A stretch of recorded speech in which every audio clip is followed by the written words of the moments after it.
Hello, and welcome to another episode of Ask Adam Live. ASK is the acronym for Always Seek Knowledge. I've kind of adopted this, since the beginning of my life, and it's continued through many, many years, trials, tribulations, and life experiences. To just always ask questions, always wonder, always be curious, not just say, oh, that works, that's kind of cool, but find out why it works, what makes it tick. I've always been that way. And I hope that through listening to these several episodes that I produce for you, that you begin to feel this need to ask questions, to be inquisitive, and to maybe strive to learn a little bit more about life and the world around you. Not only for yourself and a little bit of self-education, as well as to maybe better yourself for a chosen career, but it's also kind of fun to, have some odd knowledge, especially at parties and social events. Anyway, let's get on with today's episode. Innovation 101, staying ahead in a changing world. Innovation isn't luck. It's a lifestyle of curiosity, courage, and course correction. Innovation doesn't belong to the chosen few. It belongs to the ones who stay curious, not comfortable. Just as I said, I've always been inquisitive. In a world that feels like it reinvents itself like every 90 days, staying ahead seems to be more of a constant adaptation to anyone's life more than ever. You know, again, growing up, I was always asking questions. It wasn't just, oh, this is how this works. It's like, why does it work? Why am I doing something? Why am I using a tool? Whether it was in the construction of building houses, whether it was my stint of working on private yachts, whether it was in real estate, even in life insurance, I always asked, what is this about? What does this mean? What is this for? Kind of like, what are the details? Or as Paul Harvey used to say, the radio storyteller, was here's the rest of the story. Well, I wanted to know.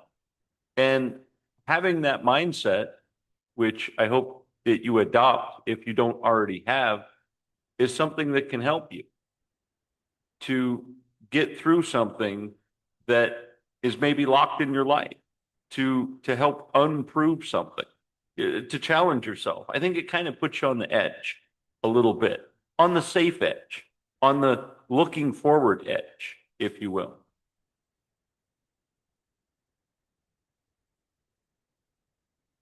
I know many people will struggle with this, and sometimes it takes a leap of faith, but you have to kind of do this for yourself. And it's going to be like everything else I mentioned, it's going to be small steps. Start with something once a week. I mean, for you procrastinators out there, how about once a month? Not once a year, but at least once a month. That's only 12 commitments. Out of 365 days, that's only 12. And if you want to button that all up by January, help yourself. More power to you. But I know you procrastinators out there, you're most likely going to wait until December, the week before Christmas. And remember, you have 12 things you need to get done. Anyway, I'm not here to pick on anybody, just being honest and forthright, is to at least commit to 12, at least once a month. And if you start to stretch that muscle, don't wait for the year and start afresh with the new year. But as you start to stretch that muscle and you're feeling comfortable, start to be innovative and do once a week. And then all of a sudden you're implementing it into once a day. And if it's something that you really have mastered, you're going to find yourself doing it more than once a day.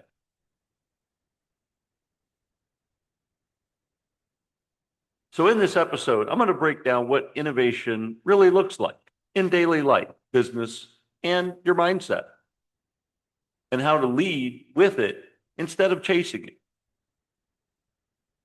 You'll find that this is probably going to be a much more comfortable way of leaning into it rather than the accelerated rate of trying to catch something.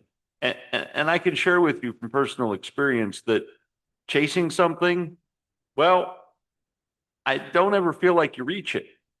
It's always ahead of you financially, physically, emotionally. You're never quite able to get to that moment. And that's frustrating. And I don't want anybody to be in that position of frustration. So let's embrace how to learn to lean into it. Innovation is a practice, not a product. Not just tech or invention, it really is transformation. Innovation equal applying creativity plus courage to problems, processes, or possibilities. That's the equation. That's what equals innovation. So apply creativity plus courage to solve problems, to seek a process, and to seek and find the possibilities of something that can actually come together. Now you've got innovation. So see where this kind of can fall into a little bit of the personal aspect is you got to find yourself being creative in some kind of way. We all have some form of creativity. We do. You also want to have some level of courage to don't be afraid to find problems, seek them out, find them, search for them, look for those problems. And through that, you're going to start seeing those problems through the lens of possibility. And those possibilities is what's going to create that action, which equals innovation.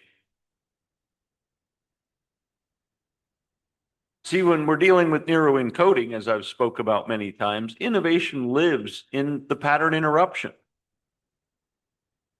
Doing differently disrupts the nervous system in the best way. You know, I've found many times in just, again, simply, as I mentioned earlier, implementing something once a month, once a week, and now all of a sudden multiple times a day. I cannot tell you how many times pattern interrupt is implemented in my day, and not necessarily a pattern that I do systematically as part of my process. But I also find myself in situations where I have to implement that pattern interrupt outside of my given schedule. But it's because it works and I know it's effective. And again, just to remind anybody that didn't catch the episode of pattern interrupt, it can be something as simple as if you're in a sitting position, stand up. Stand up 5 seconds, 10 seconds, stand up. Then sit down. If you're sitting in the car and you're unable to stand up, I want you to breathe. Sometimes you can unconsciously, as most 96% of us are doing already in the car, is operating a vehicle. But in the vehicle, just breathe 5 times.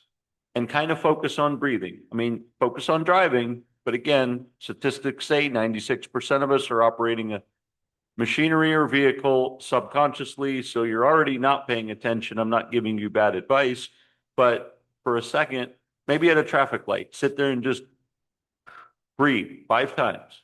Breathe in, breathe out. 1, breathe in, breathe out. 2, breathe in, breathe out.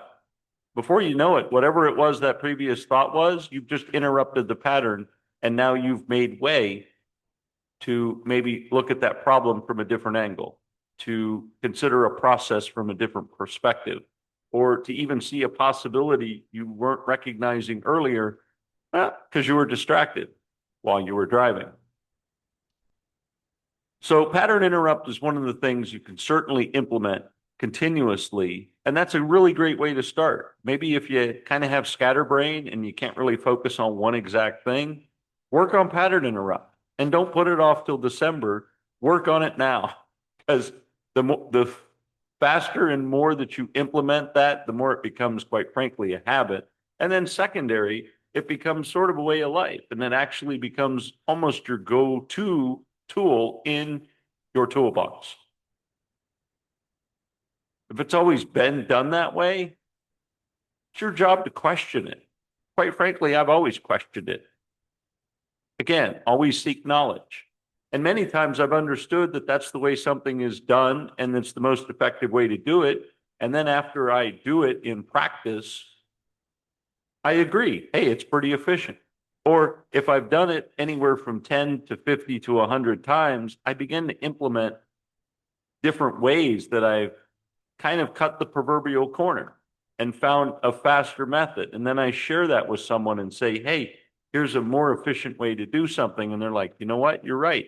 And that is not cutting corners, following all of the necessary steps, but finding ways to implement maybe how you do things, where if it requires that you turn left in a function, how many times are you turning left? And while you're left, what can you be doing off to the left that you can then bring back to the center? Does that make sense? So even a simple action I think we all can relate to is being in your kitchen. And I'm not saying that you have to grab everything at once, but how many of us have gone to the fridge and the counter is a couple steps away and we've tried to grab everything we could to be able to get to the counter only to realize we can't set it all down? So if you can implement steps for maybe having items that easily stack together, they make some great appliances now that actually lock together. And that way they're not going to be wobbly when you're holding them in a stack, but carrying stacks of things instead of individual sized items seems to be a more efficient way to do that. And if you can make 3 trips instead of 10, well, you get to wear the crown today of efficiency. Again, this can be implemented in any part of your life. Just to understand, to ask the question, hey, do I really need to continue to do this? Or can I kind of cut it out of my life? Is this something I absolutely need to focus on? You know, procrastinators, I think it's your day. And I'm sorry, maybe the moon is in whatever sign it's in. And I feel like kind of beating up procrastinators. But yeah, putting things off and not asking the question today, but saying, well, I'll ask the question later, you're going to forget. So when it comes to mind, implement, move forward, and ask that question to understand. Because the sooner you do that, the sooner you understand the process, and the sooner you can effectively start making change in your life that, of course, equals innovation. Part 2, the 4 mindsets of everyday innovators. Curiosity over control. See, innovators ask what if before what's safe.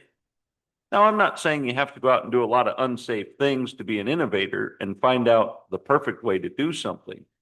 But certainly you got to think maybe a little outside of the box and not bubble wrap your idea so tight that it's so protected that you're not able to really see what can come from it or the possibilities of that great idea. So maybe a little less bubble wrap, doesn't have to be quite protected. Yeah, I get your idea is as fragile as an egg, but sometimes you got to let it roll around on the floor a little bit so that you can see its possibilities. Does that make sense? And practice. Try something new every week, even if it's how you take your coffee. I know when I'm in certain spaces and locations, I enjoy a little experiment, sometimes a treat, quite frankly, because I live such an obnoxiously healthy lifestyle that if I'm over at a friend's house and they happen to use the sweet creamer, I might have a little in my coffee just to enjoy it, just to remind myself, well, how the other half lived, right? But I always stick to the first cup with almond milk, and the rest of it I really try to take plain. And honestly, the almond milk is really a treat to myself already, and a little bit less acid in the stomach for that first cup of coffee. They say it's healthy to just have plain black coffee. I don't know. I'm kind of leaning towards the sweet side. After many years of just straight black coffee, or I may have a little pinch of sugar, or a little drip of the syrup, or maybe even have an Americano over something else, or just have an espresso over that large cup of coffee I got to coat around with me all day. I try something different. Maybe it's how I get my eggs. Maybe it's what I have for breakfast. I'm usually a quite healthy breakfast consumer, but it's like if I'm out traveling, maybe I'll have, the Ranchos Huevos thing at a Mexican restaurant as a delicious treat for myself, right? So it's like, try something different. One thing I enjoy doing is, especially if I'm taking a regular route to something I go to, I wouldn't necessarily practice this because it can be stressful if you're going to a new location. But for instance, going to the grocery store, yeah, it's kind of the same road. But once in a while, I'll do something different and I'll take a bypass or another street or make a left too early so that I make a couple other rights and just be adventurous, do something different. I can share with you that although it sounds silly, you're doing something different. Now all of a sudden creates your brain to get out of that pattern, right? It's another form of pattern interrupt. So now your brain has to go, wait a minute, this isn't normal. How do we get back to the norm? Where are we? And your brain's going, it's moving. Things are whether you realize it or not. And there's probably even a small little nugget of stress that's going to occur at this time that you may feel if you're sensitive to stress. Kind of be okay with that and learn to adapt and adjust and find yourself in that situation of maybe unknowing, did I make a left or a right? And how do I get back to where I need to be? These are great challenges because it helps train your brain to be resourceful and to build that elasticity to be creative. Because if you do this a couple of times, pretty soon that elasticity is going to go over into thinking and processes, as I mentioned earlier, and problem solving. But if we do the same old same each and every day, we're not building that elasticity and we're certainly not interrupting a pattern, which is going to allow us to start to see things different each day. But you'll find when you continuously go through the process of these pattern interrupts, you're going to find that innovation is going to start falling out of the sky. And remember, as I promised, it's going to start coming to you. You're not going to be chasing it. It's not going to be that far away. It's actually going to be more accessible than you ever imagined because now you're practicing expanding your mind, which again is the premise of pretty much all of what I'm doing here for you is always seek knowledge. Courage over comfort. Innovation requires the risk of failure. Like as I mentioned, taking a different route somewhere, maybe doing something slightly different, doing something that is uncomfortable. I know on purpose. But this helps to build courage that's going to help you build that level of innovation because you're going to look at something that's going to be challenging and you're going to be okay with it. You're going to learn to be to find that comfort zone because you've already done it several times before from the exercise as mentioned before. You're going to find yourself moving in that direction of embracing challenges, looking forward to challenges, because it's going to have you thinking and acting in a different way. And quite frankly, learning to be comfortable with thinking and acting in a different way. See, I remember one time in real estate that, well, I wasn't, I can't say as I was afraid. I really wasn't afraid. But I remember a manager slash mentor, and I use the term loosely. One of their recommendations was that I go out and knock on doors and go meet people in the neighborhood. And that's how the successful people, that's how the multi-million-dollar agents built their business, was knocking on doors. And I really, first of all, I had trouble with that for starters because I'd already spent 12 years in the business and I didn't knock on a door.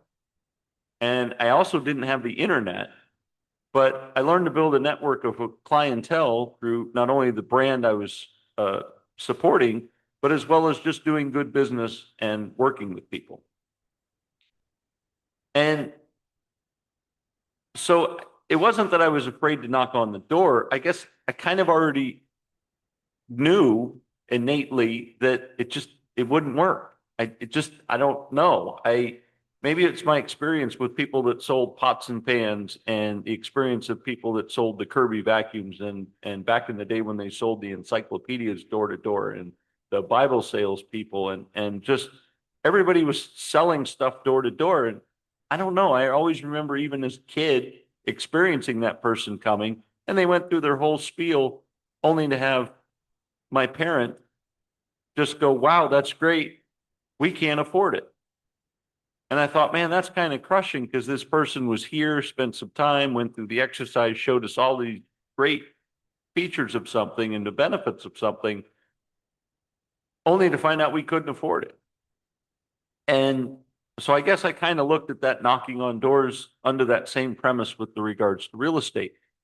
Now I met some really great people and I got to know who my neighbors are.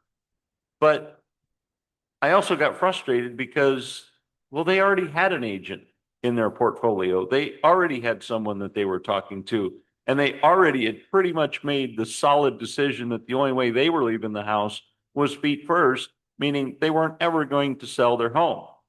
So out of frustration, I said, this doesn't work. You can't knock on the door and say, hey, are you selling your house or you know someone who's buying? Well, especially if you're in the middle of your soapy baby. Soapy baby. Okay. Gonna have to digress for a minute. Soapy baby. For all my salespeople out there, this is going to be a quick lesson for you, but it's great because it does fall into being innovative. You got to think of the mindset of the soapy baby. When you're calling someone up or knocking on the door to visit with them, you don't know what is on the other side of that door. You only know you came to the front of the house and rang the bell, knocked on the door. They may be in the middle of a soapy baby, meaning their hands are full. Their kitchen or bathroom is a mess, and they're really not in the condition to have a conversation, let alone to have company over at their house. So having a conversation either over the phone or in person from knocking on the door, well, it's probably not the best time. So I learned about Soapy Baby, and I kind of determined that wasn't the best thing. So I got innovative. And let me explain to you how I flopped forward in this real estate example. Again, I was getting frustrated, but that frustration creating, because I would go home and be frustrated and thought, you know what? I didn't talk to anybody. I didn't network with anybody. I didn't exchange information. I left some information if I was able to, and I'm just hoping for a call. Well, again, that's kind of chasing something, is it not? And hoping and dreaming, well, those are all great ideas, but at the end of the day, they're not going to get you what you want. I mean, you're going to know what you want, and it's going to be remembered in your mind what you want, but it's not going to get you there. You have to implement. So I would go home and basically do the stop technique in frustration and just be like, find some peace, find some sanity, realize what I did was silly, and understand where I can go from here. And that's when it dawned on me. Maybe if I did something that was non-real estate related, that would get more attention. Again, innovation. So what did I do? Well, let me share it with you, and I'll try to be quick, just so we can continue with the episode. I made some 5x7 card flyers, nice graphics, with a little bit of information, not about me and not about real estate. No, it was focused on how I was going to help the community, not even our community. I was going to help the community in the city. In this particular city, well, we had a large homeless problem, and the rescue mission was always asking for things. They were always in need of something because, quite frankly, they were overwhelmed. You know that line that goes down the sidewalk outside of a venue when there's somebody famous, either a comedian or a musician, and the line goes around the block? Yeah, that was the line at the homeless shelter because literally everybody from the city would gather at dinner time specifically and go in to get that fresh, hot meal that was prepared. So they always needed food. And I mean, overwhelming to the point that they would accommodate dinner time, but then the charter buses would show up and take people outside of the city to other shelters in the suburbs once they got a hot meal because the one in town just wasn't big enough. That is a problem. When lesson learned here, when you have to get a charter bus to help with your problem, that's a big problem. A good problem or bad problem, it's a problem. Anyway, I digress. Back to my story. So what I did was I had a card basically saying how I was going to help the rescue mission downtown. And I just knocked on the door and I would introduce myself and say, hey, I live over on such and such street. And, of course, it was in the neighborhood, so everybody kind of knew where it was at. easy to explain for those that didn't. And that, hey, I'm going to be buying about 3 weeks and I'd like to collect some food for the shelter. I'll facilitate taking it down there. All I need you to do is fill up this paper satchel, which I left with them, and had some more information on the bag that I taped to it, another 5x7 card, and I left a bag with it. And I said, in 3 weeks on this date, between these hours, I will come and collect the bag. Oh, we're not going to be here. Hey, great. If it's non-perishable food, leave it on your front step. I will come by and pick it up. I pretty much had created a solution to do something, knocking on the doors. Because quite frankly, I enjoyed the walking and I enjoyed talking to people. I just wasn't salesy. And I understood that the soapy baby thing and sales, well, just didn't mesh. It's like oil and water. It just didn't connect, right? You show up with with the sales pitch and they got a soapy baby. Look, nothing's happening there. You already have two people that, one, I wasn't salesy, so I wasn't good with the pitch. I was good at talking to people and understanding their needs and solving their problems. But even that type of consultation, when you got a soapy baby on the other side of the door, well, didn't work. Anyway, back to innovation. So what I discovered was this worked great. Believe it or not, I collected an enormous amount of food. I filled the trunk of the car, the back seat of the car, the passenger side of the car. It was literally me and a car full of paper baggies full of non-perishable goods, canned goods, boxed goods, you name it, heading to the mission. And when I met the lady there, she said, how can I help you today? I said, I spoke with someone earlier. I mentioned I had some donations. They said, okay, great. You can just put it on the counter. I said, no, ma'am, I have a car full. I can't see out the windows. Where can I put it? Oh my, she said, come around the alley. We'll open the back door. You can bring it all in. I mean, just the look on their eyes, as well as the associates that helped carry these many bags of food into the back room there. They were like, wow, where'd you get this? And I said, I just did a neighborhood food drive and we live in a very generous neighborhood.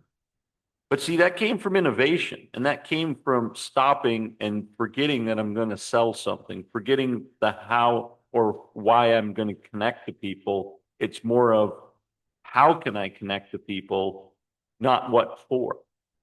And so changing a little bit of my perspective. And I remember some people even said, oh, hey, aren't you the real estate agent? I said, no, ma'am, not today. I am not wearing that hat. You see, I'm not wearing a hat. I am just here as your fellow neighbor and I want to do something good today. In fact, good this month because it was first of the month. I dropped the cards off. 3 weeks later, I picked up the food. That gave them plenty of time to figure out their shopping, gave them plenty of time to gather if they were on a budget. So they had 2 or 3 weeks to gather a decent amount of goods if that's what they were interested in. And the innovative kicker, here was the cherry I put on top because I gave not only my neighborhood a challenge, but I wasn't going to just let them off the hook with a challenge. I gave them my own challenge. And here it was. I told my neighbors, I said, I'm going to collect food and then I'm going to weigh it. And I'm going to weigh the food and then pound for pound, I personally am going to match your donation. So it was a little bit of an incentivization to get them to fill that bag, which is probably how I ended up with a carload because I had to match what they gave. Yes, and that's where the multitude was. So when I weighed up the food, I went to the store myself and pound for pound bought several more bags, loaded them up into the car, and then went to the mission. Because I'm good on my promise. I am good on my promise. That was innovation at work, and that's just a simple example of just stopping, breathing, and looking at something from a different perspective and understanding truly what it is you're trying to do and adjust how you do it. Change isn't the enemy. It's the innovation.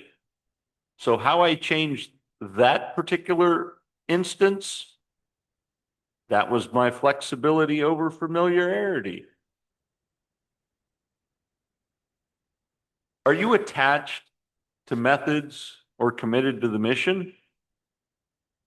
Be a little bit more flexible with yourself and don't be so rigid to say, well, this is the path and it's the only path. Remember, always seek knowledge means to ask questions. and ask questions of people before you. They're either going to tell you a different innovative way, they're going to share with you a new innovative way, or they're going to share with you something that is tried and true that works, but allowing you to put your flavor on it. So be flexible.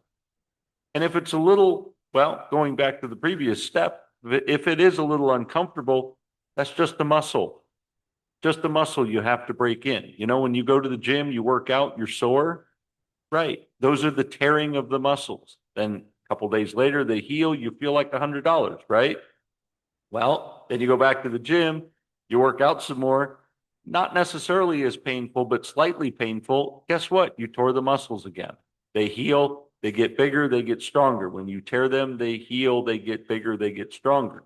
Pretty soon, you're working out. Well, now you're doing it a little bit more because you're not feeling the burn or the pain, because you're building the strength of that muscle where it's not going to tear as much. So you really have to exercise harder, right? And stress yourself a little bit more physically to get that tear to actually implement to the point where it won't tear, or if it is, it's a micro tear because now you're just building density, and pretty soon you look like a big wrestler because you're bulked up because you're so dense and tight with that building of the muscle.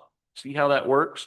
So equate that the same with flexibility, is build your flexibility muscle and not so much your familiarity muscle, because quite frankly, I don't think there is a muscle for that. I think that's your weakness. I think that's the flabby bye-bye arm. That's familiarity when it comes to strength. And flexibility, well, that's right here. That's your bicep that's flexing up and getting tight. So learn how to build the muscle, not the bye-bye arm. And remember, progress over perfection. Test, well, do that over perfection, and action over the idea. Again, that's your muscle that you're exercising. Don't build something and then go, well, it's not perfect yet, I can't implement it. You know, the food drive I mentioned earlier, I did that several times. The first time, yeah, not so many bags. The second time, a couple more bags. Again, it's kind of how you word it. You know, that the challenge wasn't a first time discovery. That was innovation in place. Because after the first time, I was like, well, I know I have a giving community, but what did I miss?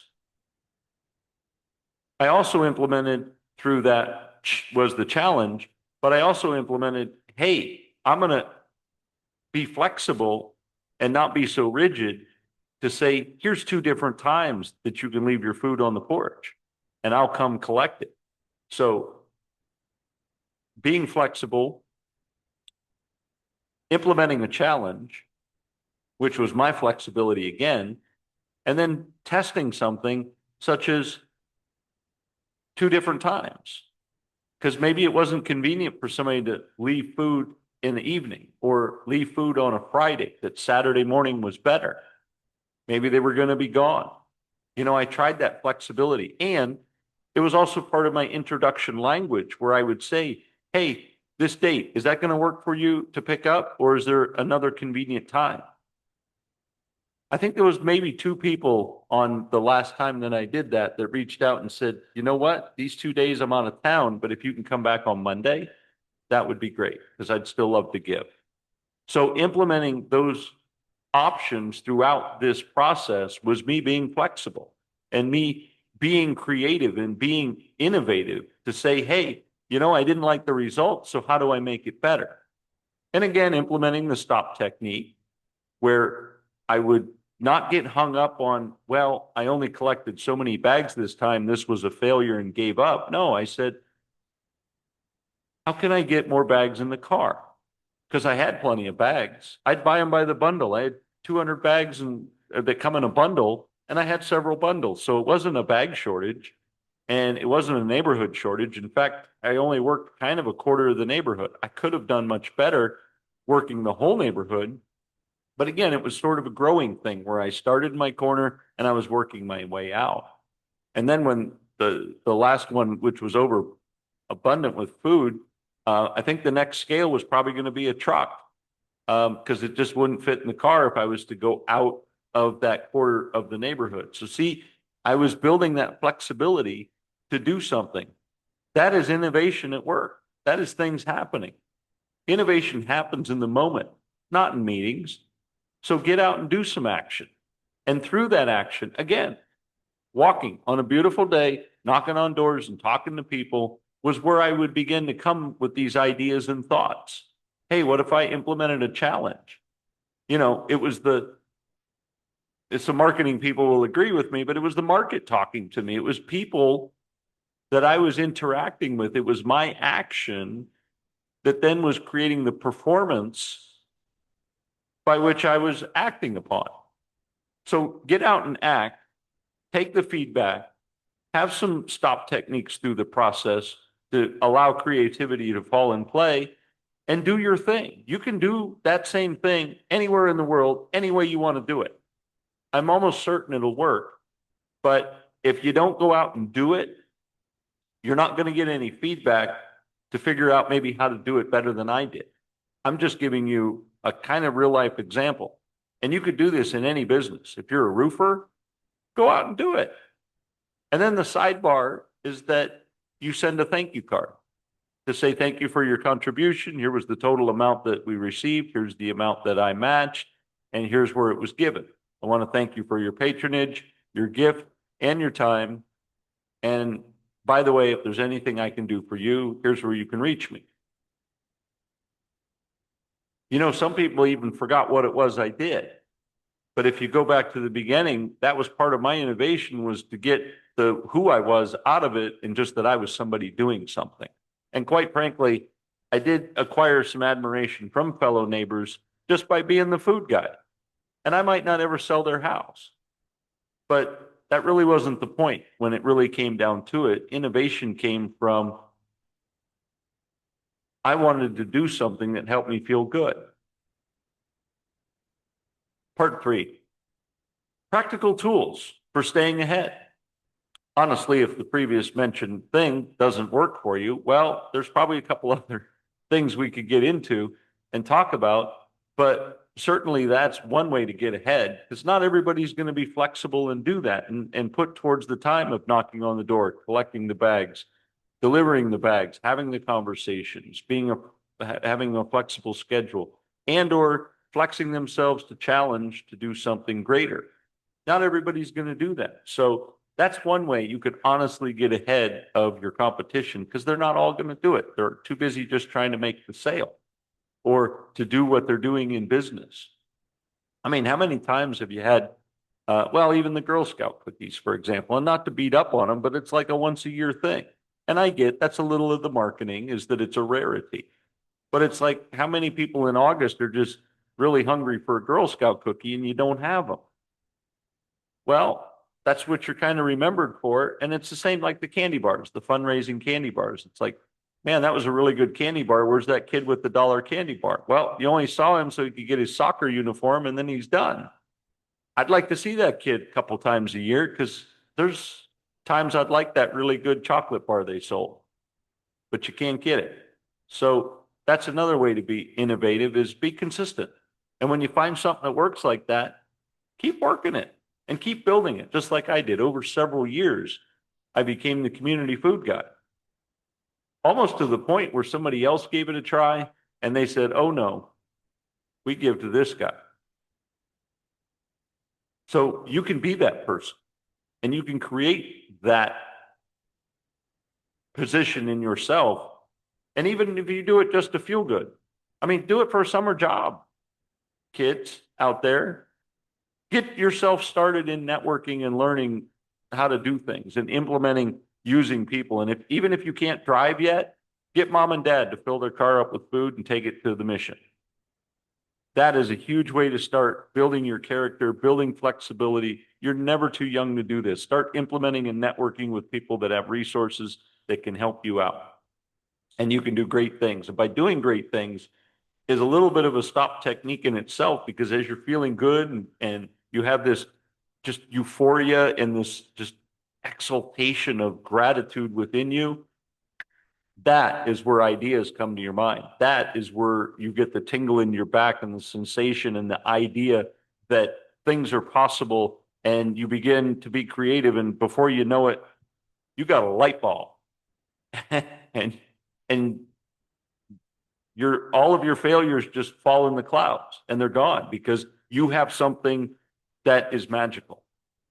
So start exercising that muscle for sure. One thing I like to do is a tap ritual.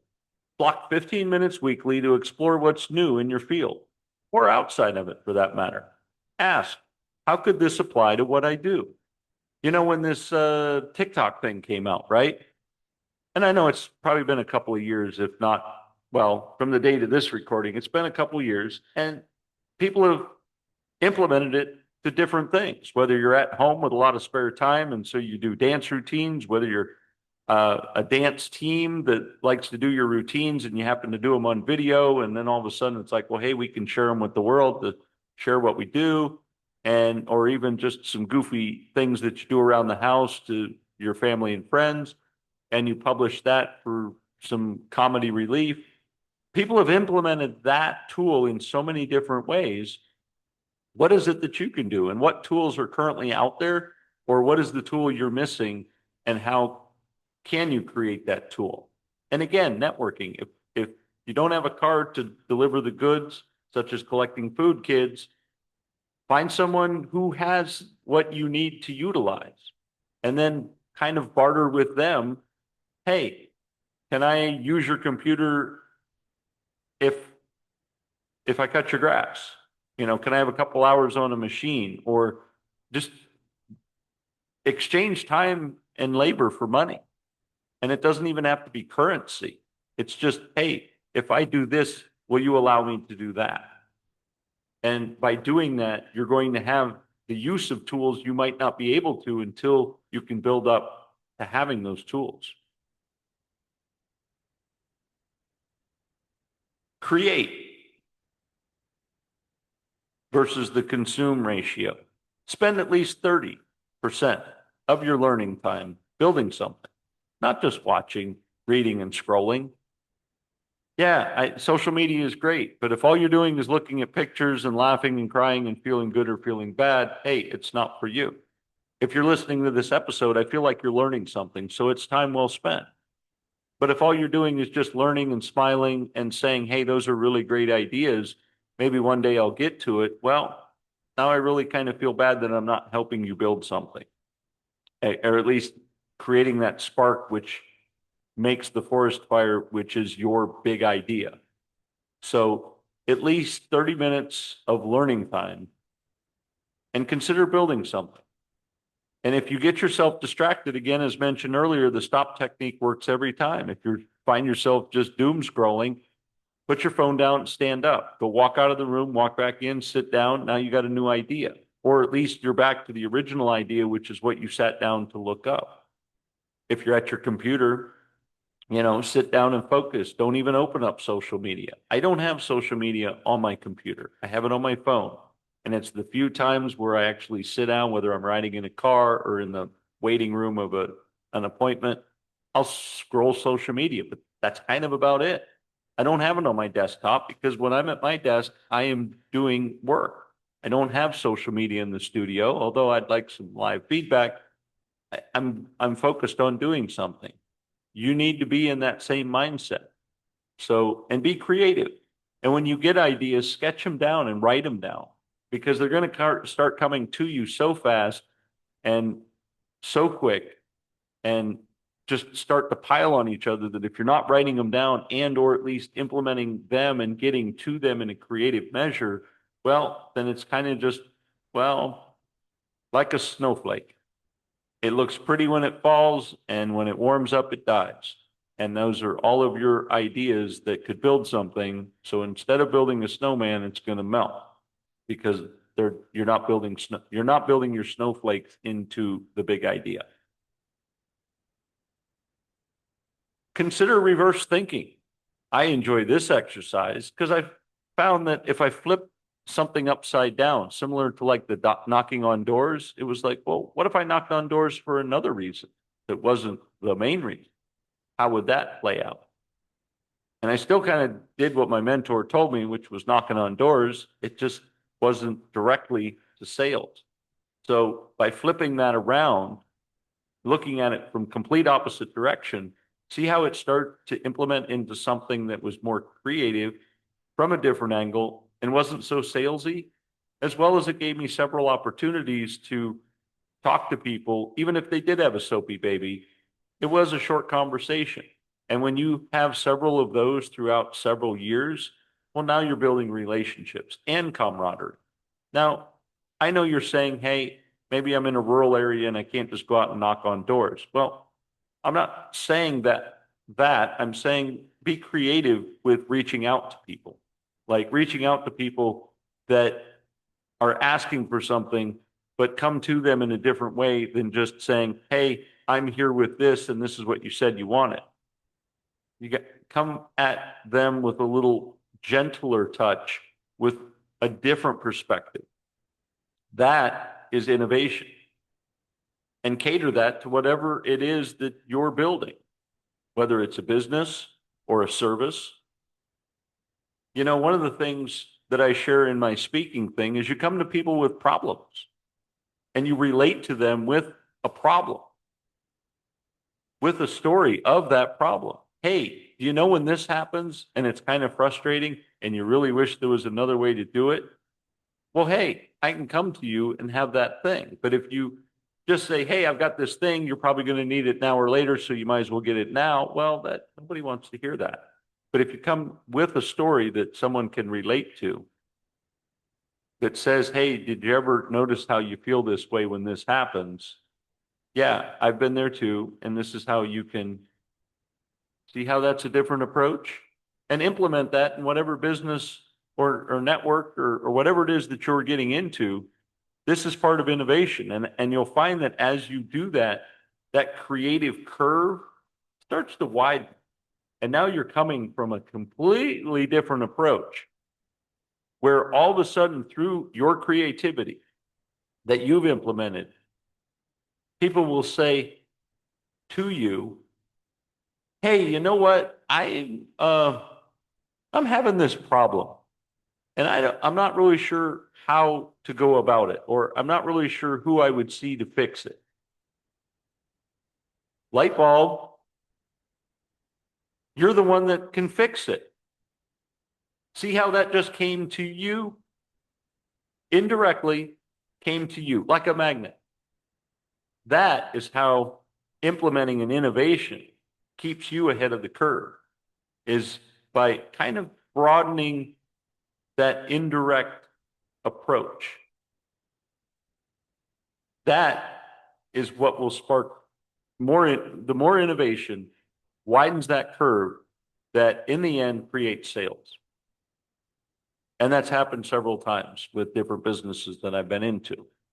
So I'm not just telling you something, I'm sharing with you that is how to stay ahead of that curve, is in a weird way widening that curve, coming around the need to eventually get to the point of sale, to get to the point of helping someone with something they need that you have.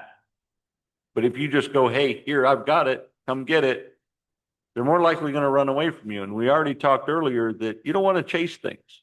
You want them to come to you. And quite frankly, when people feel good about that transaction that you've had because they came to you and discovered that you had something they needed or wanted, well, then when you have that, you have a pretty satisfied, successful customer that's going to go tell the world about how this process goes. And the better that process becomes, the more raving fans you're going to have, because it's not a pressure thing, right? They're not coming to you under stress or duress. They're coming to you like a friend. Part 4, lead innovation in your world. Now, hopefully by the several examples that I've given, you've already started to think, how can myself or my team start to celebrate and experiment to look forward to these outcomes that you ultimately want.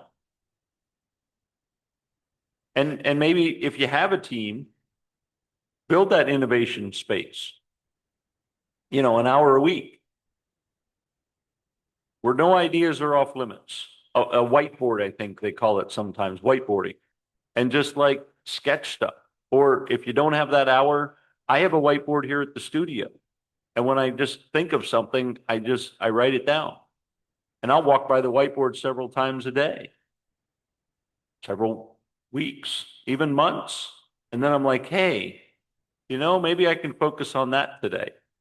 Maybe I'm clear enough that that is something that's going to deserve my attention and consideration. And I might think about, as I walk by, I think about it and I see it, and it goes for about a week and another week. And I may spend 2, 3 weeks thinking about that particular statement or idea that's on the whiteboard and how to implement it, and going back and forth with pattern interrupt, like, that's a good idea. Wait, I don't, okay. Or I draw a blank with ideas and I'll do some pattern interrupting. I don't outrule things. Have a central space that either, if you're a solo, do the whiteboard like myself, but also my team gets to see it. But if you're a team, have a bigger whiteboard and have a meeting, a scheduled get together where you just whiteboard things. And if you have the capacity and your team, keep that whiteboard up so that it's visual for all people. If you're doing remote work, have a white space somewhere that everyone can access, maybe in Google Docs, where things can just kind of get thrown into a page so that you, during your free time, waiting for an appointment, instead of doom scrolling, and you're part of that team, is that you can look at that board and go, oh, something was added, or oh, something new was added, as well as something was added to an existing idea, just to sort of implement it even further. And pretty soon you have an outline from one statement. You have several statements from different directions that say how this one thing can be implemented. So see how that works? Build that innovation space and keep it going, keep it perpetual, because it's going to grow and evolve. And as one thing gets solved, it makes space for another. See, at Ask Adam Live, innovation is embedded through frameworks that evolve, stories that teach, and experiments that become tools. Just to recap, innovation isn't a one-time spark. It's a system of curiosity and courage. You don't need to be the first, just need to be open. So I ask you today to choose one outdated process in your life or business and rebuild it. Please share your innovation experiment at Ask Adam Live with hashtag #InnovateWithAdam.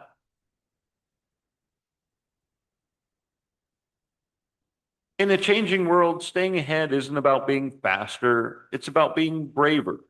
Innovation isn't out there, it's already in you, waiting for your permission to lead. So lead with boldness, with courage, with a growing strategy, and allow that innovation to become what you've always meant to be. I thank you for being with me in another episode of Ask Adam Live. Now let us all go out and make it a great day.